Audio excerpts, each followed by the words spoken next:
This is the SS Galileo Galilei, a spectacular ocean liner about 700 feet or 213 metres long. Introduced in 1963, she was a monumental step forward in standards of comfort and safety to passengers on the long voyage to Australia from Europe, and she did her owners very proud. But just 18 years earlier, the ship's owners had faced seemingly inevitable bankruptcy and ruin. On the receiving end of British and American aircraft during the Second World War, the company had lost some 78 ships and 1,000 men to incessant attacks, and when the war was finally over, they emerged with just 5 remaining ships. Out of the ashes of destruction, the company would have to totally rebuild and essentially pull off an economic miracle if they would ever regain their foothold on the global shipping market, or even hope to build ships the like of the gorgeous Galileo Galilei in the future. The company's name was Lloyd Triestino, and this is how they pulled off that miracle.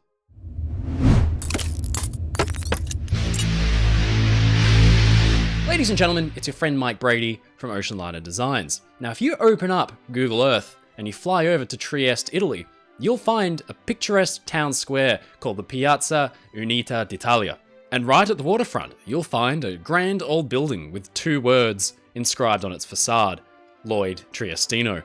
This used to be the headquarters of that very famous Italian shipping line, one with over 150 years of incredible history.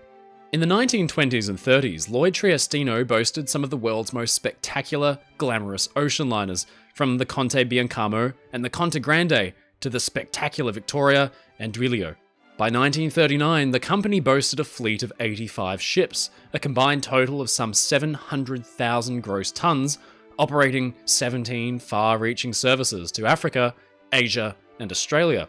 But then, disaster struck. The Second World War erupted, and Italy's merchant ships found themselves at the mercy of British and American aircraft and submarines. In just 6 years, Lloyd Triestino's fleet had shrunk from 85 ships to just 5, and the company seemed doomed. Now, this is a copy of Jane's merchant ships of 1959. And inside it lists all of the world's non-military ships, from, say, passenger liners to cargo vessels. Cast your eye over the entries for Lloyd Triestino and you'll notice that by 1959 there were really only 3 ships built before the Second World War. And it tells the story of a resilient and determined shipping company who went on to conquer extreme financial hardship. The story of how Lloyd Triestino was able to completely rebuild itself in the midst of outright destruction can be told through the tales of 3 incredible ships.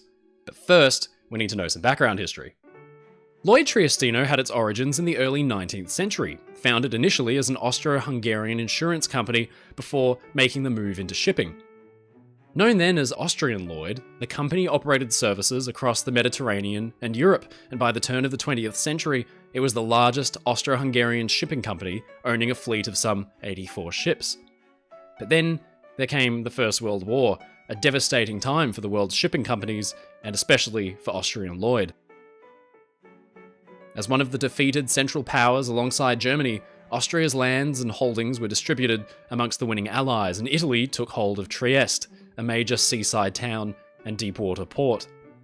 Accordingly, Austrian Lloyd was renamed Lloyd Triestino, and the entire company was transferred to Italian ownership. The company set about rebuilding, and by the 1920s and 1930s, their fleet lineup contained some truly glamorous ships. But once again, war broke out, and the fleet was decimated. Now, I mentioned earlier that only about 5 Lloyd Triestino ships survived, and one of them was the SS Toscana. Toscana had begun life as the SS Saarbrücken, built in 1923 for the German line Norddeutsche Lloyd. She was sold to the Italian government in 1935 and transferred to Lloyd Triestino, and was, in all fairness, a very basic combination cargo passenger ship. She was about 420 feet, or 139 meters long, and Lloyd Triestino converted the ship into a very basic immigrant liner for service between Italy and South America.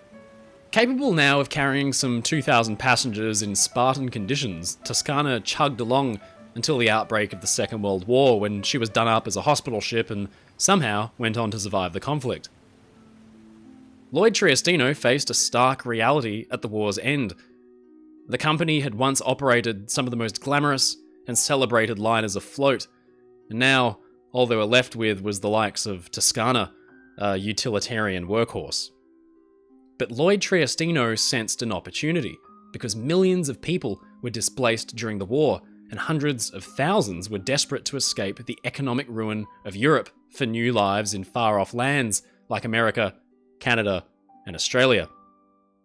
Italy's remaining merchant shipping companies were suddenly presented with an incredible opportunity. Use whatever ships they could to ferry as many passengers as they could and make profit doing it. Lloyd Triestino would have to make do with Toscana, and she would be their ticket out of financial ruin. There's actually one really funny thing worth mentioning about the Toscana, and it happened after the war. She was refitted by Lloyd Triestino and given these really big sponsoons that ran most of the length of the hull and kind of stuck out like a fat belly on either side of the ship. Ostensibly, this was to counter the effects of rolling at sea in a time before stabilizers, but the rolling persisted, and the ship just looked ugly.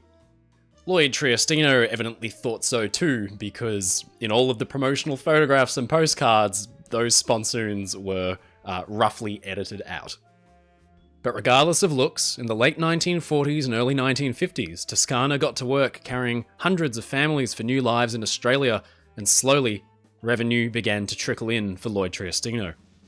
This was definitely not the glamorous service that the company had offered before the war, with most of Toscana's passengers sleeping in bunks in huge dormitories, but it was a good start.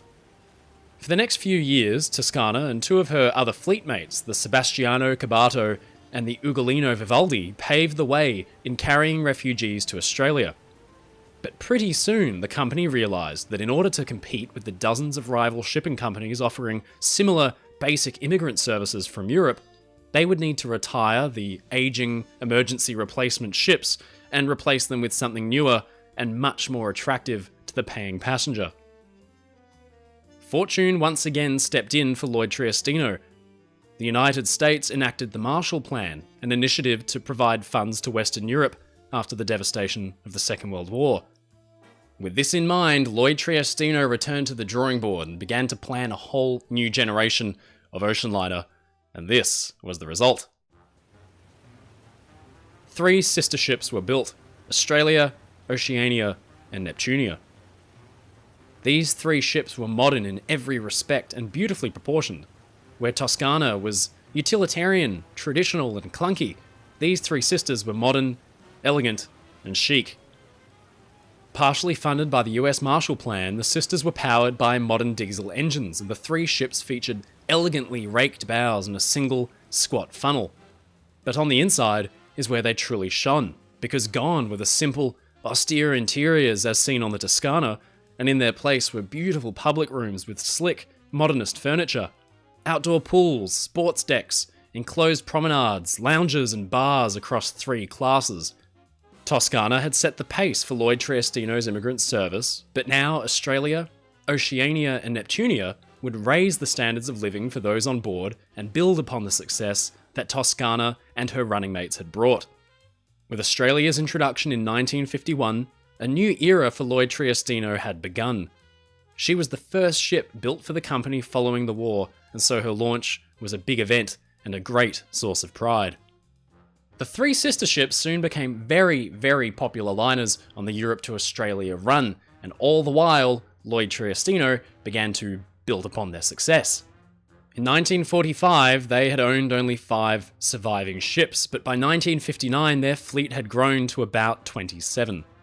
Passengers clearly appreciated the relative luxury to be enjoyed aboard Australia and her sister ships, because Lloyd Triestino was once again a household name in the world of shipping.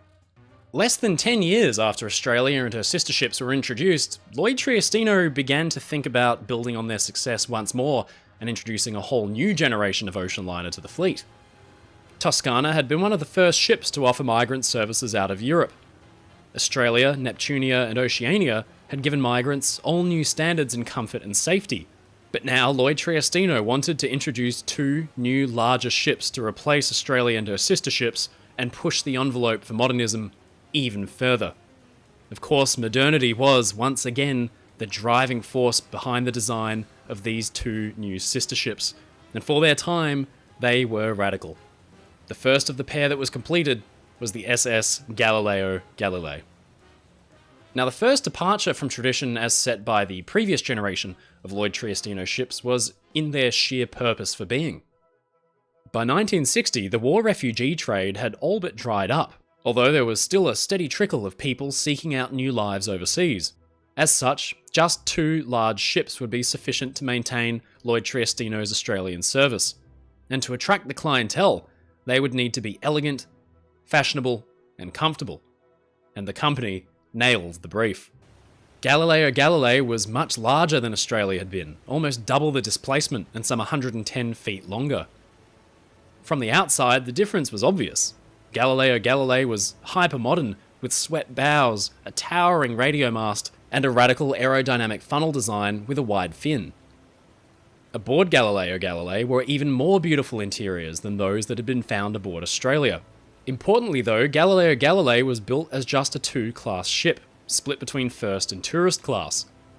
Gone were the big dormitories which were found aboard Toscana and Australia, and in their place were comfy staterooms and cabins for single travellers or families. Public spaces included the usual lounges and dining saloons, but first class got a winter garden and a card room, and up on the after top deck was a bar and a pool with a winding slide. This was as far away from the austere post-war immigrant liners like Toscana as you could get. Galileo Galilei was a genuinely attractive option in the world before jet travel.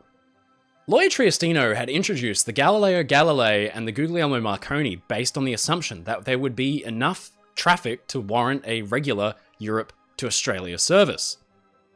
But by the mid-1960s, the jetliner had become the main method of global travel, and the trade for shipping companies virtually dried up almost overnight. Ships like the Galileo Galilei were up against the likes of the Boeing 737. Galileo could do the trip to Australia in 24 days, but the Boeing could do it in little over 1 day. Galileo Galilei was the culmination of decades of seagoing experience by Lloyd Triestino and their trusted builders, but the world had simply moved on. By 1977, Galileo Galilei and her sister Guglielmo Marconi were laid up at Genoa, terminating the company's 140 years of reliable passenger service. Looking at the Galileo Galilei, it seems almost impossible that less than 20 years earlier, her owners had to begin all anew, armed with little more than humble vessels like the SS Toscana. And as humble and utilitarian as Toscana had been, she had paved the way for the more impressive ships like Australia, Oceania, and Neptunia. With these liners, Lloyd Triestino had achieved the impossible, transforming themselves from the down-and-out underdog to a trusted and impressive operator and builder of hyper-modern ships.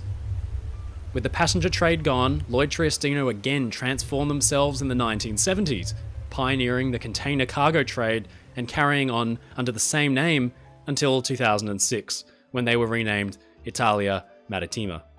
One way or another, the company still functions today, and it's all thanks to ships like Toscana, Australia, and Galileo Galilei. Ladies and gentlemen, it's your friend Mike Brady from Oceanliner Designs. Thank you so much for watching. I hope you enjoyed the video. If you did, like and subscribe to the channel. Every bit helps, and I put out a new video every week, so you'd hate to miss out. If you'd like to support my work, please subscribe to me on Patreon, or you can sign up for a YouTube membership for perks like early access, behind the scenes, and many more. You'll find the link in the description below. As always, stay safe, stay happy, and I'll see you again next time.